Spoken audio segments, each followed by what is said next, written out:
बिस्मिल्लाहिर्रहमानिर्रहीम। अस्सलाम वालेकुम स्टूडेंट्स, उम्मीद करती हूँ सब लोग खैरियत से होंगे।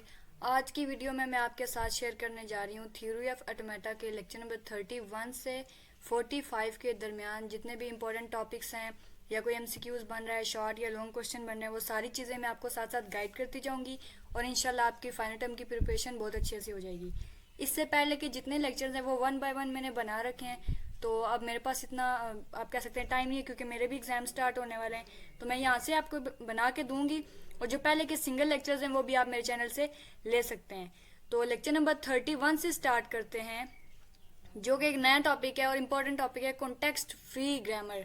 सबसे पहले ये आपका एमसीक्यूज बन रहा है कि कॉन्टेक्स्ट फ्री ग्रामर की जो फुल फॉर्म होती है उसे क्या कहते हैं, और यहाँ पे इसमें बता रहे हैं कि जो पहले कंप्यूटर थे ना वो इस तरह की चीज़ें, इस तरह के क्वेश्चंस जो हैं वो एक्सेप्ट नहीं करते थे।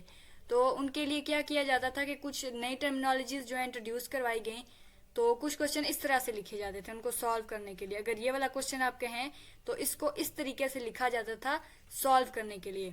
अब नेक्स्ट है higher level language is converted into assembly language code by program card compiler. Compiler question बन गया और उसकी आगे एमसीक्यूज वगैरह भी बन गया।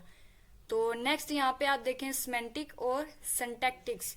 इसका क्या होता है, जो ग्रामेटिकल रूल्स होते हैं ना उनका कोई मीनिंग हो या मीनिंगफुल चीज़ हो तो उसे बोलेंगे सिमेंटिक, और जो ज़्यादातर प्रोग्रामिंग में आपने देखा होगा इस तरह के अजीब अजीब वर्ड होते हैं जिसका कोई खास मीनिंग नहीं होता, लेकिन उनको क्या बोलेंगे सिंटैक्टिक्स। वो यूज़ होते हैं प्रोग्रामिंग में लेकिन उनका कुछ खास वर्ड का मीनिंग नहीं होता। तो ये दो टर्म्स हो गई आपके लिए। नेक्स्ट है in general rules of computer language grammar are syntactic and not semantic. ये आपका एमसीक्यूज बन गया, इंपॉर्टेंट एमसीक्यूज बन गया। सिंटैक्टिक यानी कि उसका कोई खास मीनिंग नहीं होता वर्ड का, ये कंप्यूटर में यूज किया जाता है, सिमेंटिक यूज नहीं किया जाता। उसके बाद टर्मिनोलॉजीज क्या है इसकी, सबसे पहले टर्म है टर्मिनल्स और दूसरी नॉन टर्मिनल्स और तीसरी प्रोडक्शंस। इसकी आगे जो आप डेफिनेशन है मैंने हाईलाइट की हुई है, तो ये आप खुद याद कर लीजिएगा। CFG collection of the following. अब इसके अंदर क्या क्या चीज़ें होती हैं, अल्फ़ाबेट्स होते हैं, जो कि अल्फ़ाबेट्स को आप कह सकते हैं टर्मिनल्स भी, ये आपका एक अलग से क्वेश्चन बन गया। अल्फ़ाबेट्स को क्या कहते हैं, सॉरी लेटर्स को टर्मिनल्स कहते हैं। और इनके अंदर होता क्या है, start here set of symbols होते हैं जिनको नॉन टर्मिनल भी कहा जाता है। उसके बाद फाइनाइट सेट ऑफ प्रोडक्शन होते हैं, और इनका जो ये सिंटेक्स कह सकते हैं non terminal approaches to finite string terminals या फिर नॉन टर्मिनल्स।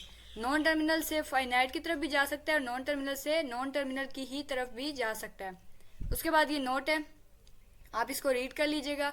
यहाँ पर एक चीज़ आपको बता रहे हैं, कैपिटल लेटर से शो किया जाता है किस चीज़ को, स्मॉल लेटर्स, वाइल ये देखें टर्मिनल्स को स्मॉल लेटर से और जो नॉन टर्मिनल उन्हें कैपिटल लेटर से किया जाता है। और उसके बाद ये एस है जो कि लेफ्ट साइड पे लिखा जाता है, ये आप आगे बहुत ज़्यादा यूज़ करने वाले हैं। यहाँ से अब देखते हैं हम कॉन्टेक्स्ट फ्री लैंग्वेज की डेफिनेशन क्या है। वो लैंग्वेज जो CFG ऊपर हमने पढ़ी है ना, ये वाली लैंग्वेज CFG, इसको दिखाने के लिए जो लैंग्वेज यूज़ होती है उसे क्या बोलते हैं, CFL लैंग्वेज। उसके बाद ये जो आप कह सकते हैं शॉर्ट है एग्जाम्पल्स, ये आपने कर लेनी है। मैंने 31 लेक्चर वैसे डिटेल में बनाया हुआ है, तो वहाँ से आप देख सकते हैं एक चीज़, हर चीज़ मतलब समझाई हुई है मैंने ज़्यादा डिटेल में। उसके बाद ये कह रहे हैं कि ये जो नल होती है, नल की ट्रांजेक्शन की जाती है, इसका मतलब है that N can be deleted when it comes in the working string. हम इस नल को जब भी चाहें डिलीट कर सकते हैं या ऐड कर सकते हैं, कोई खास फर्क नहीं पड़ेगा इससे। उसके बाद ये जो चीज़ है ना, ये आपको जैसे हमने पिछले लेक्चर्स में काफ़ी एक्सप्रेशन वगैरह या इस तरह की सारी चीज़ें पढ़ी थी ना, कि जितना क्वेश्चन में कहा जाता है कि आपने इतने ए इतने बी यूज़ करने, ये सारी चीज़ें वही हैं। यहाँ आप देखें A+B स्टेरिक लिखा हुआ है ना, तो ये बस वही होगा, पहले A की ट्रांजेक्शन फिर B की, उसके बाद A और B अलग अलग की, ये SS साथ लिखा, फिर S के अंदर नल की ट्रांजेक्शन करवा दी। तो ये इजी चीज़ें हैं, बस एक दफ़ा अगर आप मैं अब डिटेल में तो नहीं आपको हर चीज़ समझा सकती, किसी चैनल से आप शॉर्ट लेक्चर्स भी ले सकते हैं अगर आप चाहें तो। अब ये जितने भी हैं लेक्चर नंबर 32 में, ये सारी की सारी एग्जांपल हैं CFL की। यहाँ पर क्या बता रहे हैं, अगर इवन हो तो अगर उन्हें कंडीशन दे दी इवन लैंग्वेज को शो करें तो हम करेंगे SS XS, ये स्टार्ट है ना, पीछे हमने लेक्चर में पढ़ा था S से स्टार्ट हो गया, तो SX हो गया, इसको X बोलेंगे A को और इसको Y बोलेंगे B को, ये चीज़ आपने देख लेनी है। अब यहाँ से देखें, ये लिख दिया AS नल BSB, ये कंडीशंस बन गई हैं। इवन लैंग्वेज की, ठीक है, double B A B A, grammar generate कर दिया हमने। उसके बाद आपसे ना इस तरह की ये जो है शॉर्ट आएंगे, इतने लेंथी नहीं आएंगे, 2-3 लाइनों का जो है क्वेश्चन आपके पास आ जाएगा। नेक्स्ट है, if this same non terminal have more than one production, अगर एक से ज्यादा प्रोडक्शन हो तो उसे हम सिंगल लाइन में भी लिख सकते हैं। कैसे? इस तरह से, एक से ज्यादा प्रोडक्शन होगी तो हमने एक ही लाइन में उसे लिखना स्टार्ट कर दिया, तो ये आपका क्वेश्चन भी बन गया शॉर्ट और एमसीक्यूज भी बन गया। उसके बाद आता है, ये एग्जांपल्स हैं, इनको कराने में काफ़ी टाइम वेस्ट होगा तो मैं आपको सिर्फ जो इंपॉर्टेंट चीज़ें हैं वो करवा रही हूँ। उसके बाद, English language any sentence can be expressed by phrase या पर्स ट्री की शक्ल में कोई भी चीज़ जो है उसे हम शो कर सकते हैं। तो अब यहाँ पर क्या कह रहे हैं, so any word generated by the given CFG can also expressed by the purse tree आपको यहाँ में भी दिखाती हूँ क्या होता है, उसकी शक्ल में भी हम किसी न किसी चीज़ को शो कर सकते हैं। और ये 2 लाइंस है ना, बी और ए के आगे पीछे, ये प्लस को शो करती हैं, ये आपने जहन में रखना है, किस चीज को, प्लस को। अब ये देखें एस और इसके आगे ये बन गई ब्रांच, तो इस चीज को क्या बोलेंगे, ट्री। ये ब्रांचेस है, ये आप बेस क्लास कह सकते हो चाइल्ड, उसके आगे ब्रांचेस बनती गई। ये अब और ऐड, ये देखें ए ऐड किया, ए के आगे ब्रांचेस, इसी तरह इनकी आगे ब्रांचेस और लास्ट पे डबल ए आ गया। यहाँ पर एक चीज याद रखने वाली है, जनरेट द वर्ड BAAB, ये जो इन्होंने BAAB ये जो जनरेट किया है, इसको बोल सकते हैं सिंटैक्स ट्री, जनरेशन ट्री क्या होता है, जो कि आगे सब ट्रीज होते हैं, छोटे मतलब चाइल्ड क्लासेस के होते हैं। उसके बाद डेरिवेशन ट्री। अब आपका क्वेश्चन आ सकता है कि एक का नाम देके पूछ सकते हैं, इसको दूसरे नाम से भी बुलाया जा सकता है, तो ये तीनों वर्ड एक ही चीज के हैं, तो आपने अच्छे से याद रखने हैं। लेक्चर नंबर 33 आ गया, ये सारा रिपीट हो रहा है पिछले लेक्चर से। तो यहाँ पर ये आपका एक क्वेश्चन बन सकता है, शॉर्ट क्वेश्चन, मैंने देखा था एमसीक्यूज में आया हुआ था। 3 + 4 × 5, तो आप यहाँ पर क्या करेंगे, 4 और 3 को जमा करेंगे 7, और 7 को 5 से मल्टीप्लाई करेंगे तो 35 आपका आंसर आ जाएगा। ये ऊपर इन्होंने पूरा क्वेश्चन करवाया हुआ है, तो इसी को सॉल्व करने का उन्होंने एक तरीका बताया, ठीक है। यहाँ से अब आ गया आपका पॉलिश नोटेशन, OO या 000। There is another notation for arithmetic expression। Arithmetic expression कहते हैं जो प्लस माइनस या इस तरह की जो चीज़ें, plus minus, multiply, division, maths related जो आप कह सकते हैं ऑपरेशन है उनको।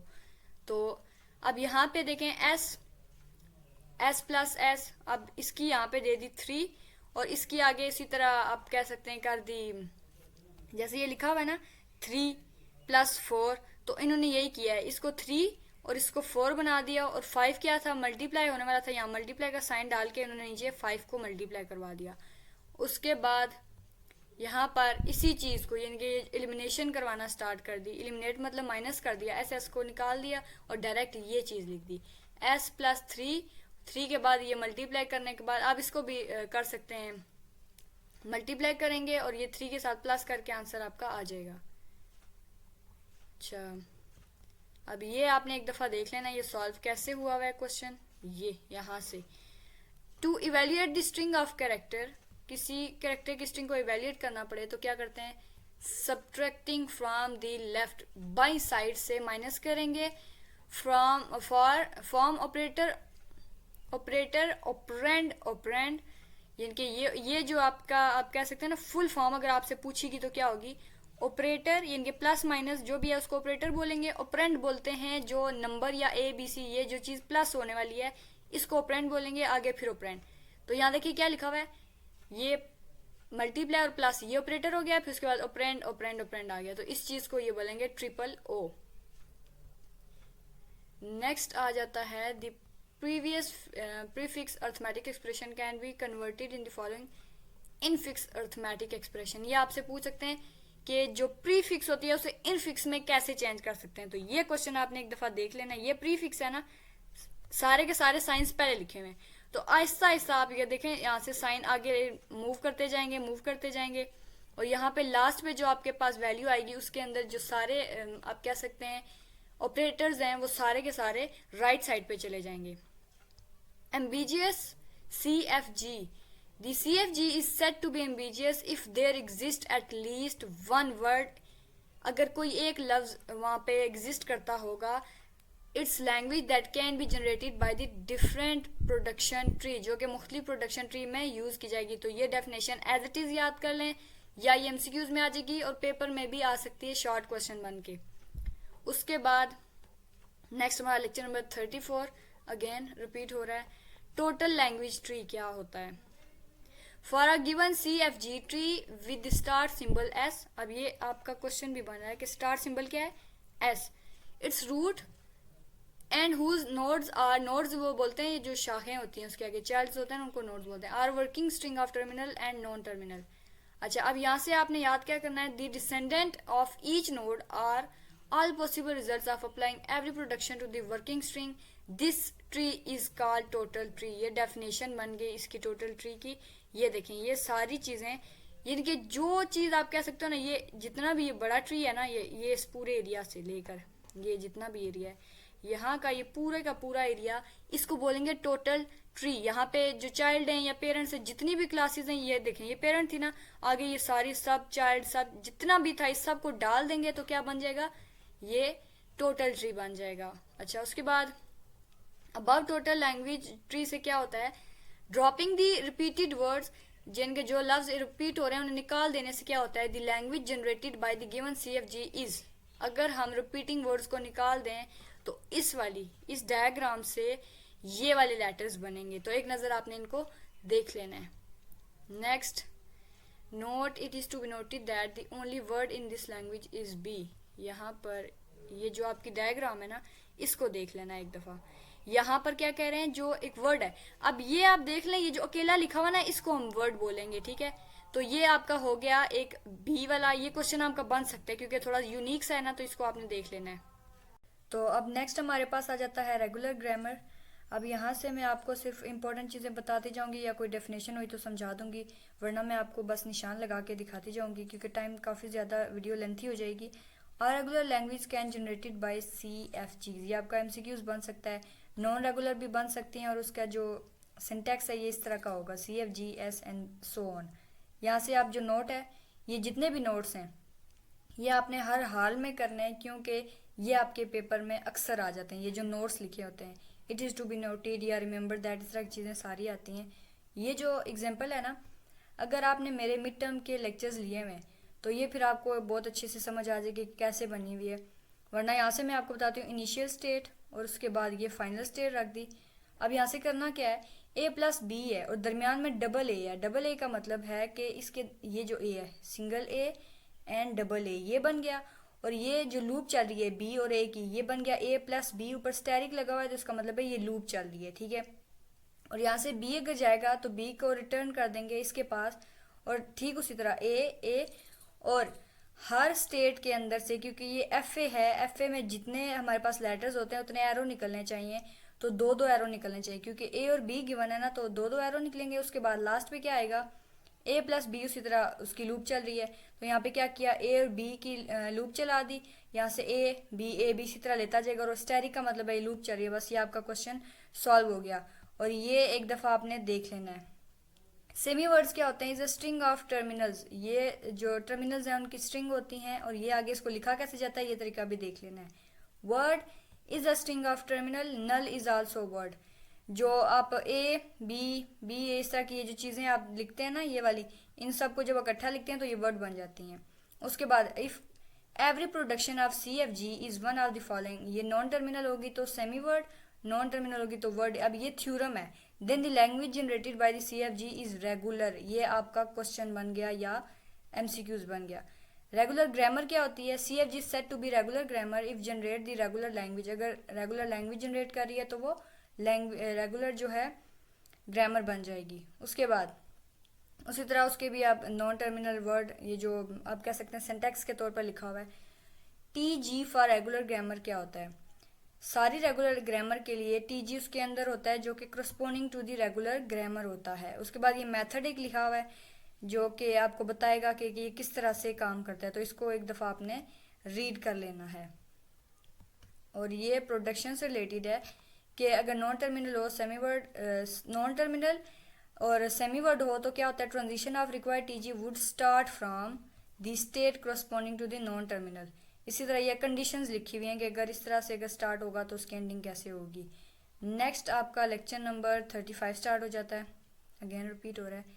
नल प्रोडक्शन क्या होती है, अगर उसके आगे जो ये है नल का ऑपरेटर यूज हो रहा है तो उसका मतलब है नल प्रोडक्शन हो रही है।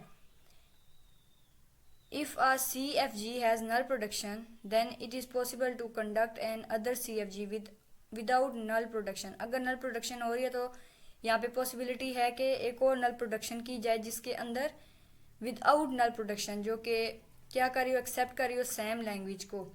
उसके बाद method है delete all null production, add new production।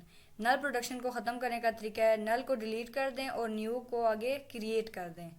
Note, it is to be noted that X approaches to this will still be included in the new CFG। अब ये ऊपर एग्जांपल आपकी लिखी हुई है तो इसको एक दफ़ा रीड कर लीजिएगा, ये MCQs बन सकता है।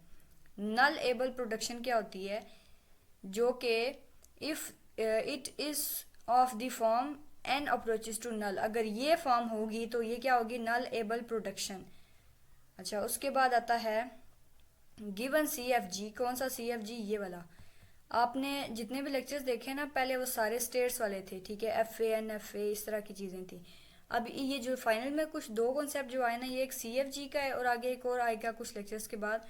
ये दो कॉन्सेप्ट इंपॉर्टेंट है, आपने बस इनकी बेसिक भी सीख लेना तो आपके पेपर ज़बरदस्त हो जाएंगे, ठीक है। अगर CFG क्या है, प्रोडक्शन ये हो रही है उसके अंदर, तो are nullable production while y is equal to null is null production. अब ये आपका एक MCQs बन रहा है, ठीक है। अच्छा, ये एक नोट है, इसको भी आपने देख लेना है। यूनिट प्रोडक्शन क्या होती है, यूनिट का मतलब होता है वन, तो इसका मतलब ये हुआ वन नॉन टर्मिनल अगर होगा तो उसका मतलब है यूनिट प्रोडक्शन हो रही है। एलिमिनेट का मतलब होता है किसी चीज़ को माइनस कर देना या कट ऑफ कर देना। अच्छा, ये है चोम्स्काई, मेरे ख्याल में इसको बोलेंगे चोम्स्काई नॉर्मल फॉर्म। ये क्या होगी, if CFG has only production of the form non terminal string of two non terminal. अगर पहली फॉर्म ये होगी या फिर दूसरी फॉर्म ये होगी, अगर ये दो फॉर्म्स हुई तो फिर हम इसको क्या बोलेंगे, ये चोम्स्काई नॉर्मल फॉर्म है। ये आपका MCQs भी बन गया, CNF की फुल फॉर्म क्या होगी। अब नेक्स्ट लेक्चर नंबर 36, ये रिपीट हो रहा है, ये भी रिपीट हो रहा है। अच्छा, यहाँ से आप देखें CFG को CNF में हम कन्वर्ट कर सकते हैं, यानी कि ये जो हमने पढ़ा कॉन्टेक्स्ट फ्री डायग्राम को ग्रामर को CNF में कर सकते हैं। तो कैसे करेंगे, if the null production and unit production are removed, अगर इन दोनों को रिमूव किया जाए तो CFG contain nullable production as well, then the corresponding new production are also be added which leads the following theorem. अब ये थ्योरम यहाँ पे हमें बताएंगे कैसे कर रहा है काम। ऑल नॉन नल वर्ड्स, यानी कि जो नल नहीं है वो वर्ड्स क्या करेंगे, CFL can be generated by the corresponding CFG। अब ये जिस तरह के ये लाइंस लिखी हुई हैं ये आपको बार बार पढ़नी पड़ेंगी, तभी आपको याद होंगी, और थोड़ा सा खुद पढ़ना है, ठीक है। लेक्चर ले चुके हैं ना, उसके बाद आपने बुक से खुद एक दफ़ा रीडिंग करनी है ताकि ये चीज़ें आपके दिमाग में पक्की बैठ जाएं। इस तरह के क्वेश्चन बहुत आते हैं, इस चीज़ को उसमें कैसे कन्वर्ट करेंगे, ये सारे क्वेश्चन बहुत ज़्यादा आते हैं, इसलिए मैं आपको कह रही हूँ अच्छे से कर लेना है। तो विच इज़ इन दी CNF। अब CFL को जनरेट किया करस्पॉन्डिंग CFG में, जो कि CNF के अंदर मौजूद था। अच्छा, उसके बाद अब ये वाली जो लाइन है ये भी आपने एक दफ़ा देख लेनी है। उसके बाद ये जो शॉर्ट शॉर्ट एग्जांपल्स है ना वो करनी है, बहुत ज़्यादा लेंथी एग्जांपल नहीं आती पेपर में, ठीक है। जो शॉर्ट होती हैं वो अक्सर आ जाया करती हैं क्वेश्चन या MCQs बन के, तो आपने बस उसी को ध्यान से देखना है। अच्छा, left most derivation, the derivation of word W generated by CFG such that each step production applied leftmost, यानी कि जो चीज़ें प्रोडक्शन है या जो भी हुआ वो बाई साइड पे होगा, लेफ्ट साइड पे होगा, तो क्या होगा, लेफ्ट मोस्ट डेरिवेशन कहलाएगा। उसके बाद no terminal that occur first from the left, जो कि पहले लेफ्ट से स्टार्ट होगा, working string is said to be left most non terminal. उसके बाद थ्योरम है, any word that can be generated by the CFG से जो भी जनरेट हो सकता है वो क्या होगा, लेफ्ट मोस्ट डेरिवेशन भी कहलाएगा। आपका नेक्स्ट अगेन क्वेश्चन बन गया, new format for FAs finite automatas, इसकी फुल फॉर्म क्या है, फाइनाइट ऑटोमेटाज। तो इसके साथ क्या, class of machines FAs has been discussed accepting the regular language, यानी कि हमने FA जितना भी पढ़ा था वो क्या एक्सेप्ट कर रहा था, रेगुलर लैंग्वेज को कर रहा था। और यहाँ पे एक क्वेश्चन है, there is a class of machine accepting the CFLS, यानी कि कोई ऐसी क्लास है जो इनको एक्सेप्ट करती है, तो इसका आंसर है द आंसर इज़ यस। इस तरह के क्वेश्चन भी आपके पेपर में आ सकते हैं। नेक्स्ट लेक्चर नंबर 37 आ गया आपका, जिसमें ये समरी है न्यू फॉर्मेट ऑफ एफेज। हमने पिछले लेक्चर में पढ़ा है तो इसको रिपीट करने की ज़रूरत नहीं है। अच्छा, अब यहाँ से आपने ज़रा देखना है ये इनपुट टेप क्या होती है, ठीक है। The part of N F A where the input string is placed, जहाँ पर इनपुट स्ट्रिंग जो है डाली जाती है बिफोर इट इज़ रन, तो उस चीज़ को बोलेंगे इनपुट टेप। आपका एमसीक्यूज क्वेश्चन इंपॉर्टेंट है, जो भी है ये सारी चीज़ें मतलब शॉर्ट लॉन्ग में आ जाएगा, तो आपने इसको अच्छे से देखना है। कौन सी चीज़ जहाँ पे स्ट्रिंग को इनपुट किया जाता है उस जगह को क्या बोलते हैं, इनपुट टेप। उसके बाद अच्छा ये देखना है the character this indicates a blank in the tape. ये भी आपका क्वेश्चन बन गया कि जो कैरेक्टर ये वाला है, इस तरह की ट्राइंगल बनी हुई है, तो किसको शो करता है, ब्लैंक इन द टेप। और उसके बाद tape starting from the cell I, it is assumed that when first triangle is read the rest of tape suppose to be blank. अगर पहली पढ़ी जा रही है, समझ लें ये वाली पढ़ी जा रही है, तो बाकी समझ लें कि वो ब्लैंक के तौर पर काम कर रही हैं। अच्छा, अब यहाँ से जो इंपॉर्टेंट चीज़ शुरू होती है, ये जो है ना, ये आपको पेपर में दे के पूछ सकते हैं ये शक्ल किसकी है या किस चीज़ को या किस काम के लिए यूज होता है। स्टार्ट स्टेट क्या होती है, इनिशियल स्टेट होती है एफए की, और ये इस तरह दिखाई जाती है। उसके बाद फाइनल स्टेट होती है, एक्सेप्ट स्टेट को बोलते हैं फाइनल स्टेट, जो कि एफए में ही दिखाई जाती है। रिजेक्ट क्या होती है, लाइक डेड एंड। अगर आपका कोई काम है जो आपने उसको इंस्ट्रक्शन दी थी वो काम नहीं कर रही, गलत है, जो भी है, अगर प्रोग्राम रुक रहा है तो वो क्या हो गया, dead end. Non final state है लेकिन डेड एंड है। It is expressed by this. It may be noted that accept and reject states are called the halt state. Most important question है हाल्ट स्टेट, ये बार बार repeat हुआ है final में, और जो इस तरह के एमसीक्यूज हुए थे इनमें भी आया था, क्विजेज जो होते हैं। रीड स्टेट क्या होती है, it is used for read an input letter and lead to some other state। पढ़ता है और अगली किसी स्टेट की तरफ भेज देता है। Read state is expressed by this. अब देखें ये एक निशान बना हुआ है इस तरह का, यहीं से एरो निकाल दिया आगे, रीड कर रहा है और क्या कर रहा है, लीड टू अदर स्टेट, मतलब आगे उसको कन्वर्ट करता है, भेजता जा रहा है, बस इसका यही काम है। अब यहाँ से आप देख सकते हो स्टार्ट, ये आप जितने भी ऊपर ये टॉपिक्स पढ़ के आए हो ना, बस ये उसको शो कर रहा है। स्टार्ट किया, यहाँ से रीडिंग हो रही है। अब देखो रीडिंग करके क्या कर रहा है, अगर ये एक्सेप्ट नहीं हो रहा तो वापस स्टार्ट की तरफ भेज रहा है, एक्सेप्ट हो रहा है रीड की तरफ, अगर यहाँ पे नहीं हो रहा एक्सेप्ट तो वापस जा रहा है, फिर वहीं से शुरू होगी कहानी। ठीक उसी तरह ये सारा लूप चल रहा है, ठीक है। यहाँ पे भी रीड किया, उसके बाद यहाँ पर भी रीड किया, और अगर कोई स्टेट है जो कि आप कह सकते हो एक्सेप्ट नहीं हो रही, गलत है कोई, तो वो रिजेक्शन की तरफ चला जाएगा, आगे चलेगा ही नहीं। लेकिन अगर सारी जो कंडीशन है वो पूरी हो रही हैं तो लास्ट पे एक्सेप्ट यानी कि फाइनल स्टेट पे चला जाएगा। ये रिजेक्ट जो है ना, ये फाइनल स्टेट नहीं है, ये वर्ड आपने याद रखना है, रिजेक्ट फाइनल स्टेट नहीं है।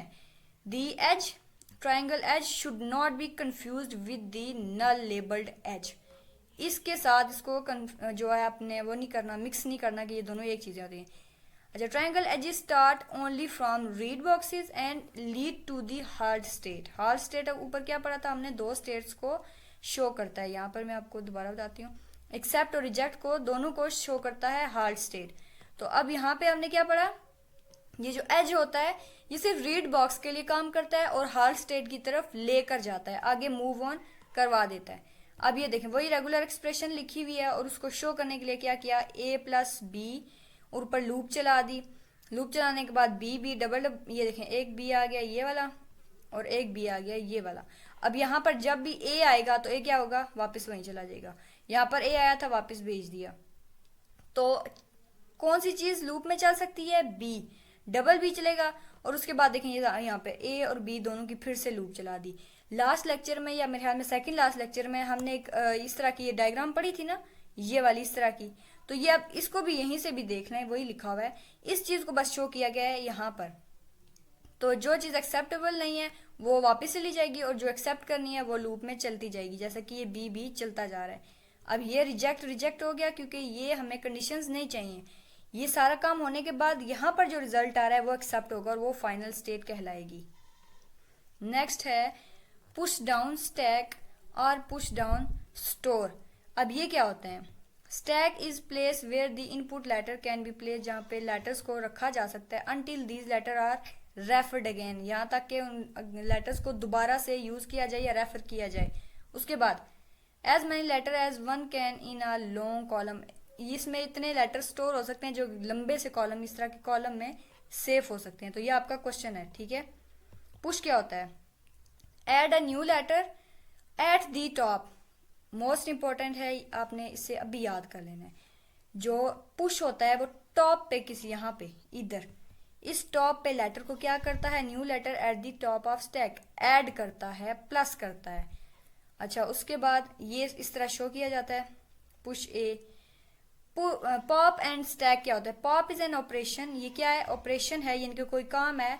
That takes out a letter from out a letter, takes out a letter, निकाल देता है, from the top of the stack. अब यहाँ पे देखें, ये यहाँ पे डी डाला ना, अगर डाल दिया तो क्या हो गया? पुश। अगर इस डी को निकाल दिया यहाँ से तो क्या हो गया? पॉप। उसके बाद है the rest of letter and moved one location up, तो बाकी के जो लेटर हैं एक लोकेशन ऊपर, ये वाले जो नीचे वाले लेटर हैं ना, ये सारे ऊपर एक एक स्टेप ऊपर चले जाएंगे। That's it. उसके बाद popping an empty stack is like reading an empty tape, ये आपका क्वेश्चन बन गया।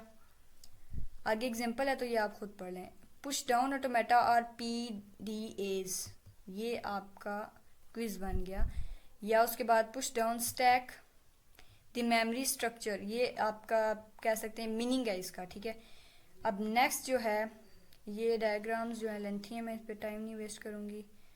अच्छा, reading first from the tape we move from read one state to push one state. अब ये जितनी भी चीज़ें ना, ये सारी आपको कंडीशंस दी जाएंगी, ठीक है। तो कंडीशन दी जाएंगी, पुश पॉप के बारे में पूछा जाएगा, या आपसे पूछेंगे कि फला जो कॉलम है उसमें कौन सी चीज़ एग्जिस्ट करती है, या कहेंगे अगर पुश करें तो ये नीचे की वैल्यूज में क्या फ़र्क पड़ेगा, अगर पॉप करेंगे तो ये नीचे की वैल्यूज में क्या खास फ़र्क पड़ेगा। The process of running the string this can be express in the table given in the next lecture. यहाँ पे अभी नेक्स्ट लेक्चर 38 स्टार्ट हो गया, तो यहाँ पे हमें बताएंगे वो कैसे काम करेगा। ये रिपीट हो रहा है, ज़्यादा इस पर हम नहीं ध्यान। अच्छा, ये देखिए, ये आ गया ना, ये टेबल इस तरह से शो होगा। यहाँ पे स्टार्ट किया, रीड वन पुश ए, रीड वन पुश ए। अब देखें, ए डालना था ना, तो पुश करते जा रहे हैं, पुश ए, ठीक है। अब ये पहले ए डाला, फिर उस ए को क्या किया? रीड किया, फिर ए डाला, फिर उसको रीड किया। तो ये कहाँ तक गया? यहाँ तक गया ना, ये काम यहाँ तक गया। तो अब क्या यहाँ पे कह रहे हैं? पॉप डबल ए दिस, तो यहाँ पर हमने अब क्या करना है? निकाल देना है, ऊपर से इसको माइनस कर देना है। तो ये अब इसी तरह वही काम करते जाएंगे। रीड पॉप किया तो ये डाल दिया, अब ये सारी चीज़ें ऊपर की तरफ मूव ऑन करना शुरू हो जाएंगी। जब PDA accept the language this, ये आपका एक क्वेश्चन बन गया। जो PDA है, PDA वो ये लैंग्वेज ये वाली एक्सेप्ट करता है, यानी कि कितने जितने मर्जी ये हो भी, लेकिन फाइनाइट हो, हमें उसके नंबर मालूम होने चाहिए। It may be noted that tape alphabets sigma and stack alphabet, this इस साइन का मुझे अब नाम नहीं आता, लेकिन ये साइन आपने देख लेना है, उल्टा एल लिखा हुआ है। May be different in general and hence the PDA equivalent to the accepting this. ये आपका एक नोट भी है, और आप कह सकते हो कि ये ऊपर से ये जो लाइन लिखी हुई थी ना, इसी को लेकर आगे चल रहा है, एक्सप्लेनेशन आप कह सकते हो। अच्छा, ये जो चीज़ है इसको एक दफ़ा देख लें, इवन लैंग्वेज कि जो इनिशियल फाइनल स्टेट है, और ये लूप चलती जाएगी, ए की, बी की, फिर ए की लूप, फिर बी की लूप। तो ये एक स्टेट होगी जो कि शायद मैंने आपको किसी लेक्चर में करवाई हुई है। अब इसको हमने यहाँ पर कैसे शो करना है? ये जितना कॉम्प्लिकेटेड लग रहा है ना, उतना है नहीं, ठीक है। अब स्टेट को शो करेंगे हम रीड से, गौर से बस देखते जाओ। ये 4 स्टेट थी ऊपर, 1 2 3 4, नीचे 4 रीड हो गए। उसके बाद अब जितनी लूप्स चल रही थी ना, जो लूप एक्सेप्टेबल थी, हम उसे क्या करेंगे? वापस उसी की तरफ लेकर आएंगे। देखो, बी की लूप चल रही है, फिर बी की लूप चल रही है। पहले वाले में क्या था? ए की लूप चल रही थी, यहाँ पर ये देखो ए की, और यहीं से वापस आके ए की। ठीक उसी तरह अब इसकी ए की लूप चल रही है, यहाँ पे भी ए की, और इसकी बी की लूप चल रही है। अच्छा, इसकी यहाँ पे बी की लूप को स्टार्ट करके रिजेक्ट भी कर दिया है उन्होंने साथ ही। तो जो चीज़ फाइनल स्टेट की तरफ लेकर जाएगी उसे एक्सेप्ट कर देंगे, उसके बाद बाकी सारी की सारी चीज़ों को रिजेक्शन में डाल देंगे। नॉन टर्मिनिस्टिक PDA क्या होता है? TG और NFA की तरह अगर PDA there are more than one out going edge at read और पॉप, अगर रीड और पॉप के ऊपर एक से ज़्यादा पढ़ने वाले यानी कि आप कह सकते हो रनिंग करने वाले कोई लेटर्स जा रहे हैं, तो क्या होगा, state with one label, then it creates non determinism and PDA is called non deterministic PDA। अब ये नॉन डिटर्मिनिस्टिक PDA की डेफिनेशन दी गई है। नेक्स्ट आता है आपका ये एग्जांपल है, push down automation PDA, push and D से डाउन, ऑटोमेशन से A, including the possibility of non determinism. अब इस चीज़ को डाल के कैसे आप कह सकते हो कि ये काम करेगा, इसके अंदर लेटर होने चाहिए, उसके बाद टेप होनी चाहिए इनफाइनाइट, मतलब जितनी मर्जी टेप हो जाए, या उसकी लोकेशन इन वन डायरेक्शन, लेकिन उसकी जो डायरेक्शन है वो एक ही हो। इस तरह अगर यहाँ से उधर मूव कर रहा है तो बस इसी तरह ही करता जाए। उसके बाद है ये अल्फ़ाबेट का साइन है, उसके बाद ये स्टैक लेटर कैरेक्टर होने चाहिए, पुश डाउन होना चाहिए, पॉप से भी रिलेटेड कोई ना कोई आपको यहाँ पे आ जाएगा, स्टार्ट स्टेट होनी चाहिए, आउटेज और नो इन एज होना चाहिए। उसके बाद टू हार्ड स्टेट होनी चाहिए, for example accept and reject, जैसा कि उन्होंने पिछले लेक्चर में या शायद इसी लेक्चर में बताया था कि ये हार्ड स्टेट क्या होती है। पुश पॉप का कंसेप्ट आ गया, फिर से रीड का कंसेप्ट, यानी कि ऊपर जितना भी पढ़ के आए उन्होंने ये सारी आप समरी कह सकते हो, बस आपको याद ध्यान नहीं करवाने के लिए उन्होंने क्या किया, एक नोट बना के दे दिया।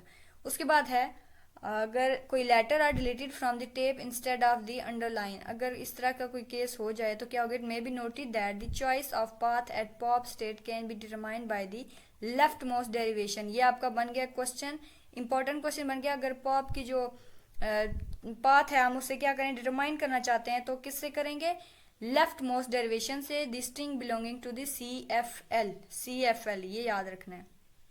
39 पे आ गए हम, तो इसमें क्या है, PDA corresponding to CFG already मेरे ख्याल में पढ़ चुके हैं, ये कोई थ्योरम है। अच्छा, there exist PDA corresponding to language generated by the CFG, ये आपने एक लाइन याद कर लेनी है, आ सकती है पेपर में। उसके बाद ये जो चीज़ है ये भी एक दफ़ा देख लेनी है आपसे। इस तरह की ये जो डायग्राम्स ये बनी हुई ना, रीड का मतलब सिंबल क्या होता है, ये क्वेश्चन में लाजमी आएगा।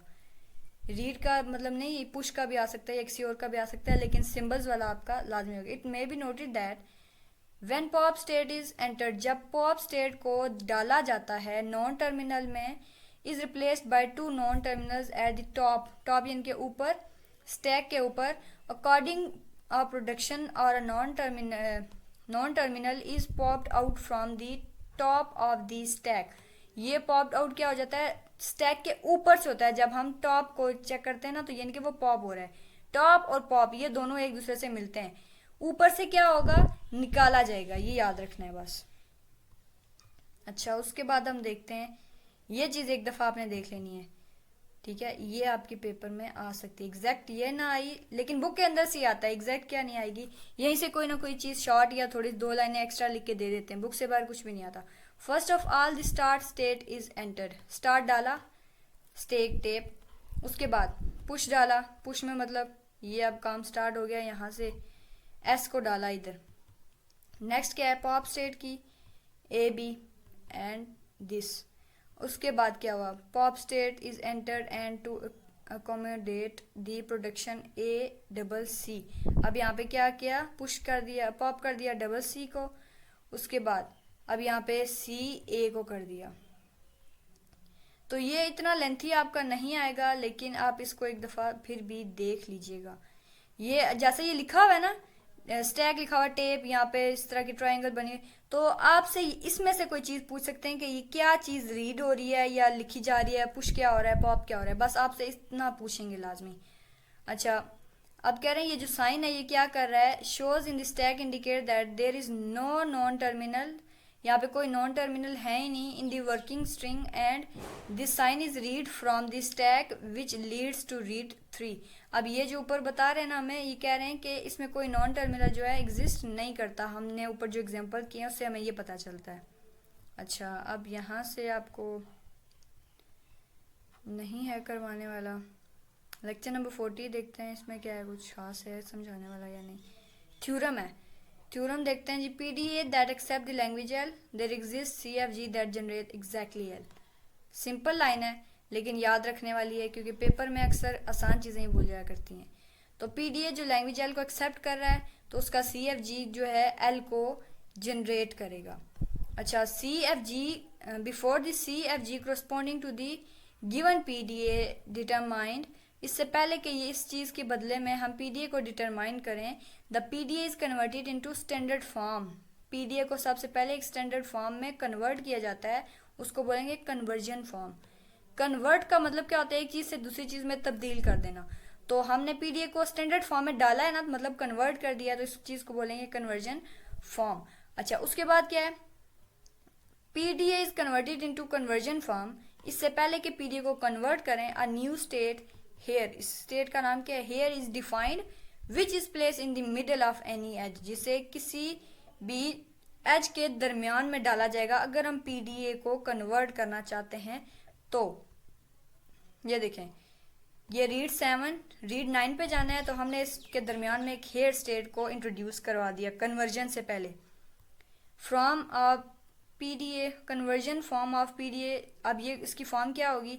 There is only one accept state, ये उसकी निशानी है, एक एक्सेप्ट स्टेट होगी। There is no reject state, इसके अंदर कोई रिजेक्ट स्टेट नहीं होगी। एवरी रीड और here is followed immediately by pop, ये पॉप से फॉलोड किए जाएंगे। उसके बाद नो टू पॉप्स एग्जिस्ट, सिर्फ एक पॉप होना चाहिए, दो पॉप्स यानी कि एग्जिस्ट नहीं कर सकते। किसमें? पीडीए की कन्वर्जन के दौरान। ऑल ब्रांचिंग डिटर्मिनिस्टिक या इस तरह की सारी चीज़ें क्या होंगी? Edge has only one label, हर चीज़ का सिर्फ एक ही लेबल होना चाहिए। अच्छा, even before we get to start a bottom of stack symbol this dollar is placed on the stack. अब ये जो चीज़ है ना, ये लाइन मुझे इंपॉर्टेंट लग रही है, आप इसको याद कर लें कि सिंबल कौन सा है? डॉलर का प्लेस किया जाता है कहाँ पे? स्टैक पर। अच्छा, if this symbol is ever popped in the processing it must be replaced immediately. अगर कोई जो है प्रोसेसिंग में इसने पॉप किया है तो इसको क्या इमीडिएटली क्या करना चाहिए? रिप्लेस करना चाहिए, इसकी जगह कोई और चीज़ ले लेनी चाहिए। अच्छा, अब the PDA must begin with this sequence, ये सीक्वेंस आपने याद कर लेना है। स्टार्ट, उसके बाद पॉप, डॉलर साइन, फिर पुश एंड फिर हेयर, ये सीक्वेंस आपने याद कर लेना है। ये मुझे इंपॉर्टेंट लग रहा है और ये इंपॉर्टेंट है। अच्छा, different situation of PDA to be converted into conversion form are discussed as follows. अब ये मुख्तलिफ तरह के ना आप कह सकते हो कि कंडीशन दी गई है एग्जांपल्स के तौर पर। अगर हम तीसरी कंडीशन को सेटिस्फाई करें, ऊपर जो हमने कुछ कंडीशंस पढ़ी हैं इसको हम सेटिस्फाई करें तो कैसे काम करें? Read, read and this. तो रीड लिखा, पॉप लिखा, यहाँ पर उन्होंने क्या कहा था? Read pop. रीड मतलब स्टार्ट हो रहा है, पॉप पुश, उसके बाद उन्होंने पुश किया, पुश करने के बाद फिर से रीड और आगे इसको लेकर चले गए। तो अब उसके बाद आता है, ये काफ़ी लेंथी है, लेक्चर नंबर 41। अच्छा, आपको एक चीज़ मैं बता दूं, अगर आप ये सोच रहे हैं ना कि लेक्चर में आपने कोई डिटेल में नहीं करवाया, तो ये शॉर्ट लेक्चर्स हैं तो इसमें आपको ज़्यादा डिटेल से नहीं करवाया जाता। अगर आप बाकी डिटेल देखना चाहते हैं तो काफ़ी यूट्यूबर्स ने वीडियोस बनाई हैं, अगर वहाँ से भी आप सेटिस्फाइड नहीं हैं तो फिर आप वीयू के जो प्रोफेसर हैं उन्होंने ज़बरदस्त समझाया हुआ है, आप वहाँ से भी लेक्चर्स कर सकते हैं या जो भी आप चाहें वहाँ से कर सकते हैं। PDA is in conversion form, it is fulfils the following condition. अब ये कंडीशन को फुलफिल करता है, हम ऑलरेडी पढ़ चुके हैं तो मैं ज़्यादा डिटेल में नहीं जाकर बताने वाली। ये वही चीज़ जो आपको पिछले लेक्चर में बताई है। इस बुक में ना एक ये है कि हर लेक्चर से पहले, मतलब जब नया लेक्चर स्टार्ट होता है तो पिछले लेक्चर के कुछ टॉपिक्स उन्होंने कॉपी कर दिए होते हैं यहाँ पे।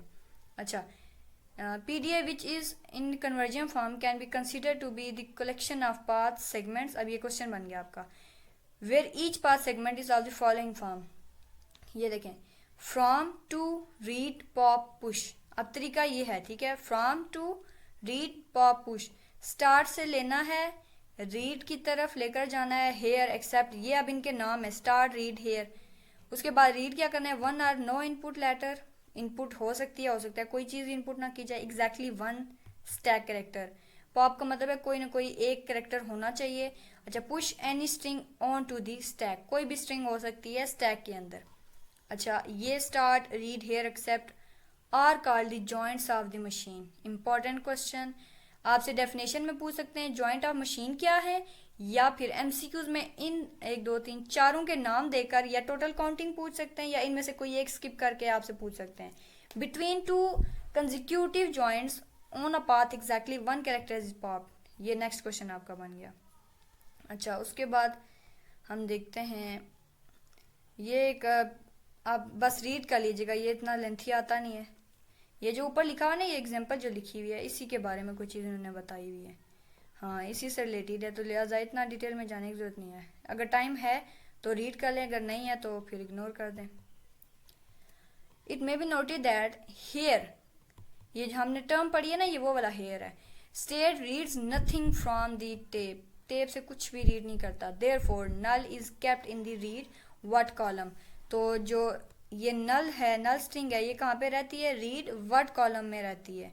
उसके बाद not every sequence of rose from summary table represents a variable path, जो सारे के सारे होते हैं सीक्वेंस ऑफ रोज, वो ज़रूरी नहीं है कि वो टेबल के एक वायेबल पाथ से रिप्रेजेंट किए जाएं या दिखाए जाएं। एवरी सीक्वेंस ऑफ रो में नॉट बी स्टैक कंसिस्टेंट, जो सीक्वेंस है सारे का सारा रो के अंदर ज़रूरी नहीं है कि वो स्टैक कंसिस्टेंट का हो। अच्छा, उसके बाद यहाँ से देखिए, the word of row language trace joint to joint and stack consistent path. Next question आपका हो गया 42 में। हम देखते हैं यहाँ पे क्या इंपॉर्टेंट चीज़ है। ये नोट है, आपने एक दफ़ा रीड कर लेना है, और ये डायग्राम्स जो है ना, ये जितनी भी डायग्राम्स हैं ये एक दफ़ा देख लेनी है, बेसिक समझ लेना, बस आप सबके नाम देखते जाना क्या लिखा हुआ है, तो इस तरह का क्वेश्चन आपका आ सकता है। नेक्स्ट यहाँ से मैं आपको नहीं करवाऊँगी, ये तो बहुत लेंथी है, यहाँ से तो कुछ भी नहीं आएगा, आ ही नहीं सकता। अच्छा, so far the rules have been defined to create all possible production for CFG the row language. अब ये क्वेश्चन है, आपने इसको देख लेना है। लेक्चर नंबर 43 है। अच्छा, यहाँ से आपने देखना है नॉन कॉन्टेक्स्ट फ्री लैंग्वेज। हमने पहले पढ़ी थी कॉन्टेक्स्ट फ्री लैंग्वेज, अब आ गया नॉन। तो अब ये क्या होती है, there arises a question whether all language are CFL। The answer is no, सारी की सारी लैंग्वेज जो हैं CFL नहीं हो सकती, तो वो क्या हो सकती हैं, नॉट कॉन्टेक्स्ट फ्री, जो कि नॉन CFL भी कहलाती है। तो अब इस चीज़ को प्रूव करने के लिए क्या होगा, language are not context free, study of machine of word production from grammar is needed. Live production क्या होती है, अब ये आपका बन गया next question. Production of the form non terminal और production of the form non terminal. अब ये दो, इसके आगे कौन सी चीज़ें होंगी, string of two non terminal, terminal is called dead production. ये पहले वाली होगी डेड और दूसरी होगी live production. String of two non terminal, अगर दो नॉन टर्मिनल की स्ट्रिंग है तो वो लाइव होगी। अगर terminal is called dead terminal, अगर वो सिंगल होगी तो, अगर इसी फॉर्म में होगी तो, अगर दो चीज़ें होंगी तो इसको लाइव बोल देंगे। सिंपल सा है। उसके बाद ये थ्योरम है, इसको आपने एक दफ़ा देख लेना है। ये जो पहले 3-4 लाइनें होती हैं बस यही इंपॉर्टेंट होती है। ये वाली चीज़ देख लेनी है, one or more dead production are applied when the live production. ये वाली लाइन जो है ना, इसको एक दफ़ा देख लेना है। नेक्स्ट ये अगला थ्योरम आ गया, if CFG is in CNF with a live and Q dead production, यानी कि P लाइव होगा और जो Q है वो डेड होगा, तो क्या होगा, if W is word generated by CFG having more than 2P, यानी कि 2P होंगे, तो लेटर क्या होगा, derivation tree for W has a non terminal Z, तो उससे क्या होगा, विच इज यूज ट्वाइस, जिसे 2 दफ़ा यूज किया जाएगा। अच्छा, उसके बाद हम यहाँ पे एक छोटी सी डेफिनेशन देख लेते हैं कि नॉन एम्बेडेड नॉन टर्मिनल क्या होता है, सेल्फ एम्बेडेड सॉरी। तो ये क्या होता है, set to be self embedded if in a given derivation of word it ever occurred as a tree, जो कि ट्री के तौर पर अकर हुआ होता है, उसको क्या बोलेंगे, self embedded, descendant of its self, जो कि अपने आप को डिसेंडेंट कर रहा हो। नेक्स्ट आ गया ये नोट, इसको आपने एक दफ़ा, नोट नहीं है ये एग्जाम्पल भी बन रही है, तो आपने इसको एक दफ़ा देख लेना है। The part of tree enclosed in upper triangle, ऊपर वाली ट्राइंगल के अंदर जो पार्ट क्लोज किया जाता है is identical to the enclosed lower triangle, जो कि नीचे वाले ट्राइंगल में आइडेंटिकल इनक्लोज होता है। There is a still another option of replacing A by the same sequence of production shown in the lower triangle, जो अगर कोई और तरीका है उसको रिप्लेस करने का तो वो क्या होगा, नीचे वाले ट्राइंगल को यूज किया जाएगा। Pumping Lima again most important topic है, इसकी डेफिनेशन लाजमी करनी है, इसके जो रूल्स हैं वो सारे करने हैं, तो ये आपको आसानी से समझ आ जाएगा। और ये जो कॉन्सेप्ट है ना, मेरे पास अभी टाइम नहीं है, ये कॉन्सेप्ट 10-15 मिनट की वीडियो अगर बन जाए तो ये सारा कॉन्सेप्ट आपका क्लियर हो जाएगा, तो इसको आपको दोबारा समझाने की ज़रूरत नहीं पड़ेगी। आप यूट्यूब पे चेक करिएगा, अगर किसी ने कोई इस तरह की वीडियो बनाई हुई तो उसको लाजमी देखिएगा, फिर ये वीडियो आपको बहुत ज़्यादा हेल्प आउट करेगी। It may be noted that pumping Lima is satisfied by the CFL। ये जो पंपिंग लीमा होता है CFL से सेटिस्फाई हो जाता है, यानी कि इससे काम चल जाता है इसका। And the language which don't hold this pumping Lima can't be context free language. अगर पंपिंग लीमा, ये आपका क्वेश्चन बन रहा है, को होल्ड नहीं करी तो वो CFL लैंग्वेज नहीं है, उसको नॉन CFL बोलेंगे। अच्छा, it can be observe that no matter what choices are made for the string this. अभी इन स्ट्रिंग के लिए कौन सी जो चॉइसेस ली गई हैं, belong to L as all the words in A B and have। ये सारे के सारे जो वर्ड हैं उनके अंदर ये वाली खसूसियात होंगी, तो ये सारी आपने एक दफ़ा पढ़ लेना है। No sub string A C B A, इस तरह C A, ये सारी एक दफ़ा आपने देख लेनी है।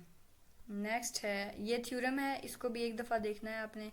अब यहाँ से ना आपका आ क्या सकता है, ये वाली चीज़, ये फार्मूला टाइप बना हुआ है ना, तो ये आपका आ सकता है लेंथ से लेके यहाँ तक, या फिर ये W is equal to this. तो ये आपने कह देना कि ये थ्योरम है एक। उसके बाद यहाँ से तो कुछ भी नहीं है। लेक्चर नंबर 45 पे, सॉरी 44 है ये भी। Following are the decidable problem with respect to CFG। ये बुक लिंक है एक दूसरे से, तो पिछले ये जितने भी डिसाइडेबल जो हैं ये हम टॉपिक पढ़ के आए हैं, तो अब उसके बारे में हमें बताएंगे। वेदर और not given CFG generate any word, या फिर कोई लैंग्वेज, फाइनाइट लैंग्वेज, या फिर string with generated with CFG problem. अब ये जो क्वेश्चन है ना, ये आपका MCQs बन सकता है, ये शॉर्ट क्वेश्चन भी बन सकता है कि अगर किसी वर्ड के बारे में पूछा जा रहा है, problem of emptiness of CFL। अगर किसी फाइनाइट लैंग्वेज के बारे में पूछा जाता है, प्रॉब्लम ऑफ फाइनाइटनेस होगा। और अगर किसी CFG के बारे में, यानी कि स्ट्रिंग और CFG के बारे में पूछा जा रहा है, प्रॉब्लम ऑफ मेंबरशिप। ये 3 तरह के मसले होंगे। अब यहाँ पे एल्गोरिथम 1 लिखा हुआ है, ये आपने रीड करना है, ठीक है। अच्छा, ये जो है ना, algorithm showing that the answer to above 3 questions. अब ये जो 3 क्वेश्चन है ना ऊपर, ये उसके आंसर्स नीचे लिखे हुए हैं। अगर ये आपका क्वेश्चन हो तो आपने इसका आंसर ये पहले वाला लिखना है, फिर दूसरे का दूसरे वाला, तीसरे का तीसरे वाला। तो पहला एम्प्टीनेस का एल्गोरिथम है, ये आपने एक दफ़ा देख लेना है। उसके बाद दूसरा है uselessness, find all the unproductive non terminals, जिनके जो काम के नहीं है उनको निकाल के आपने उसके रिप्लेसमेंट में क्या काम करना है, एलिमिनेट कर देना है किसी चीज़ को, किसको ऐड करना है, ये सारा आपको यहाँ पर बताएंगे। अच्छा, तीसरा एल्गोरिथम क्या है, फाइनाइटनेस। अच्छा, ये जो है यहाँ तक, इसको भी आपने रीड कर लेना है। उसके बाद ये जो साइन है ना, यहाँ इस एरिया में इस साइन से रिलेटेड कोई आपने देखना है, शॉर्ट क्वेश्चन बन रहा था कि इस साइन का नाम क्या है या किस चीज़ के लिए यूज़ होता है। अभी ये मुझे यहाँ पे नज़र नहीं आ रहा, ये painted then X its self embedded, ये इस तरह की कोई चीज़ है। अगर आपने देखना है इसका नाम क्या है, वो भी मेरे ख्याल में यहाँ पर है, और अगर नहीं है तो बहुत अच्छी बात है। CYK एल्गोरिथम चौथा एल्गोरिथम यूज़ होगा अपने वो 3 जो ऊपर क्वेश्चन उन्होंने बताया उसको सॉल्व करने के लिए। तीसरे के बाद पर्सिंग टेक्निक क्या होती है, recall the CFG for arithmetic expression. अब ये जो तरीका है इसको हमने लिखना है। It was observe that the word, ये वाला हम पहले पढ़ के आए हैं, created ambiguity by considering its value either 23 या 35। अब हमें ये क्लियर नहीं है, अगर ये देखें डायरेक्ट लिखा हुआ है ना, कोई ब्रैकेट वगैरह नहीं है, तो अब आंसर 23 आ रहा है या 35 आ रहा है, क्योंकि पहले हम प्लस भी कर सकते हैं या पहले हम मल्टीप्लाई भी कर सकते हैं, तो आंसर तो गड़बड़ हो जाएगी। To remove this ambiguity CFG was modified to this. हमें समझ नहीं आ रही थी कि ये कैसे काम करेगा, तो CFG को मॉडिफाई किया इस शेप में, S प्लस S, और उसके बाद ये दरमियान में लाइन लगाई जो कि प्लस को शो करेगी, S asterisk S and this is close. तो ये आपने एक दफ़ा देख लेना, स्टार बिफोर ही प्लस। अच्छा, पुश टाइम ग्रामर, इसको आपने ये देखना है, पुश टाइम ग्रामर को कैसे शो करते हैं, ये तरीका है इसको शो करने का। और ये कॉमास हैं, तो यहाँ से आपने ज़रा ध्यान से याद करना है। नेक्स्ट है pursuing of words, the process of finding derivation of word generated by the particular grammar is called pursuing. जो तरीका है derivation finding the derivation of word अल्फाज या वर्ड की जो डेरिवेशन उसे मालूम करने का तरीका क्या है, पर्सिंग। डिफरेंट पर्सिंग टेक्निक्स कौन सी हैं, टॉप डाउन, बॉटम अप और pursuing technique for particular grammar of arithmetic expression, top down. अब ये उनके आगे डिटेल आप कह सकते हैं। तो ये प्लस वाली लिखी हुई है टॉप डाउन पर्सिंग। उसके बाद ये देखें, ये टॉप से डाउन की तरफ आ रही है इस तरह। तो उसके बाद जो नेक्स्ट होगी वो कौन सी होगी, ये आपको इतना डिटेल में नहीं समझाना, बस एक शॉर्ट सी थी, यहाँ पे मैंने शायद उसको निशान लगाया, वो दिखाऊंगी मैं आपको। It can be noted that bottom up pursing can be determined similar to that of top down pursing, with the change that in this case the process is started with the given string। जो string दी हुई है वहाँ से process होगा। The tree is executed till s is obtained। ये आपका एक question या MCQs बन गया है। तो फाइनली लास्ट लेक्चर पर आ गए हैं, इसमें देखते हैं क्या है। Turning machine important, the mathematical model FATGs PDAs that have been discussed so far whether string accept or not। अब सारा मसला स्ट्रिंग का था, एक्सेप्ट हो रही है नहीं हो रही, कैसे काम करिए, ये सारी चीज़ें वही हैं। There does not exist any FATG PDAs accepting any non CFLs। तो अब ये एलन मैथिसन है या मैथसन है, जो भी इसका नाम है, ये आपने देखना है। Turing developed the machines called Turing machine which accept some non CFLs। Non CFL को एक्सेप्ट करने वाली मशीन को बोलते हैं टर्निंग मशीन। दैट्स इट, इतना आसान है। The turning machine consist of following.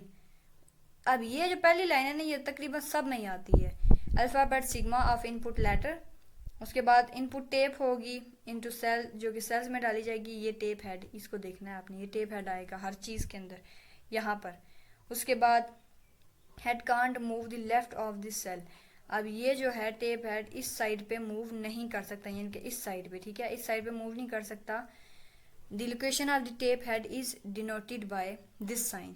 ये देखें, ये वाला जो साइन है, ये सॉरी ये वाला, ये जो इस कर्सर के नीचे है ये वाला साइन, इससे क्या होता है, लोकेशन ऑफ द टेप, हमें पता चलता है कि हमारी टेप किस जगह पर है इस साइन से।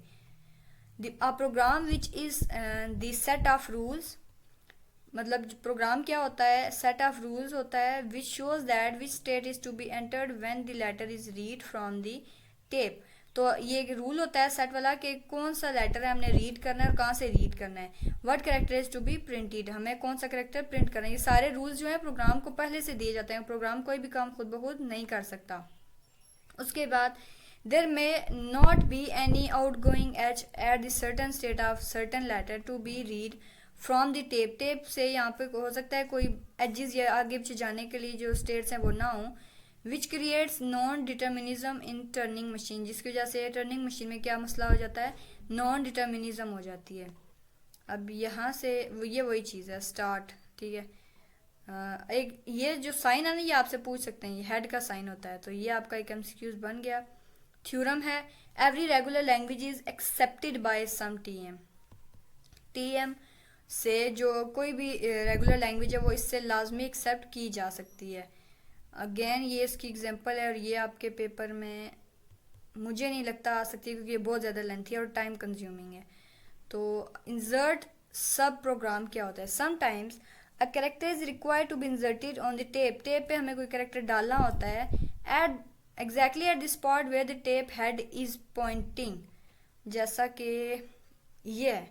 तो इसका मतलब जो ऊपर हमने लाइन पढ़ी है कि हो सकता है हमें बिल्कुल इसी एग्जैक्ट इस जगह पे कोई काम करना हो, तो हम क्या करेंगे, character occupies the required cell and other character on the tape are moved on cell right. तो यहाँ पे ये जो कैरेक्टर है ना, ये मूव ऑन कर जाएगा, इसको यहाँ इधर आगे की तरफ ले जाएंगे और जो दूसरा होगा वो इधर हम अपना डाल देंगे, जो भी हमने इंसर्ट करना है। इंसर्ट सब प्रोग्राम में ये काम होगा। इंसर्ट के बाद आता है sub program, sub program insert keep in the view same example. ये एग्जांपल के बारे में आगे हम शॉर्ट देखते हैं। डिलीट सब प्रोग्राम में क्या होगा, इसी तरह ये जो है ना, ये वहीं रहेगा, पॉइंट करेंगे जिस चीज़ को डिलीट करना है ना, उसको डिलीट करके जगह खाली छोड़ देंगे। ये देखें यहाँ से हमने डिलीट क्या करना था, एग्जाम्पल है the letter is to be deleted from the string BCA BCA BBC। तो अब इसमें से क्या डिलीट करना है, BCA BBC को डिलीट करना था, तो हमने इसमें अप्लाई किया तो यहाँ पे क्या आ गया, X आ गया। और ऑपरेशन कौन सा यूज़ किया है, डिलीट, ये आपने याद रखना है। तो मेरे ख्याल में हाँ ये बुक कंप्लीट हो गई। तो मैं उम्मीद करती हूँ कि जो मैंने लेक्चर बनाया है आपको ओवरव्यू दिया है, फिर अपनी तरफ से थोड़ा थोड़ा समझा भी दिया, लेकिन मेरा मकसद था कि मैं आपको बस हाइलाइट्स दे दूँ कि आपने कौन सी चीज़ें तैयार करनी है, किस तरह से करनी है। अगर ये वीडियो आपके लिए हेल्पफुल है तो लाइक करें और चैनल को लाजमी सब्सक्राइब करें। और अगर आपको लग रहा है कि मैंने ठीक से नहीं समझाया, तो मैंने आपको पहले बताया था कि मैं शॉर्ट वीडियो बनाऊंगी और उसमें सिर्फ ओवरव्यू दूंगी, तो अपनी तरफ से थोड़ा थोड़ा मैंने साथ साथ समझा भी दिया है, लेकिन मेरा मेन मकसद जो था वो आपको सिर्फ हाइलाइट्स प्रोवाइड करना था। तो अभी मेरे पास टाइम नहीं है, उन स्टूडेंट को मैं सॉरी बोलना चाहूँगी जिन्होंने कहा था कि लेक्चर कंप्लीट करें। मैं अभी नहीं कर सकती क्योंकि मेरे अपने भी एग्ज़ाम चल रहे हैं और काफ़ी लेक्चर्स की जो वीडियोज़ हैं उनको भी सेट करना है। तो उम्मीद करती हूँ आप लोग अंडरस्टैंड करेंगे। मैंने अपनी तरफ से एफर्ट डाल दी, बहुत ज़्यादा मेहनत की ज़रूरत है। इंशाल्लाह आपका पेपर बहुत अच्छा होगा और ये बुक बहुत ज़्यादा आसान है। अगर आप खुद भी थोड़ा सा आप ओवरव्यू लें ना इसका, तो ये बुक बहुत ज़्यादा आसान है। थ्योरी ही अगर आप सारी वीयू की बुक्स की थ्योरी तैयार कर लेना तो आपका पेपर ज़बरदस्त हो जाता है। तो मिलते हैं नेक्स्ट किसी और वीडियो में। रखिएगा अपना बहुत सारा ख्याल और पेपर के लिए बेस्ट ऑफ लक। अल्लाह हाफिज़।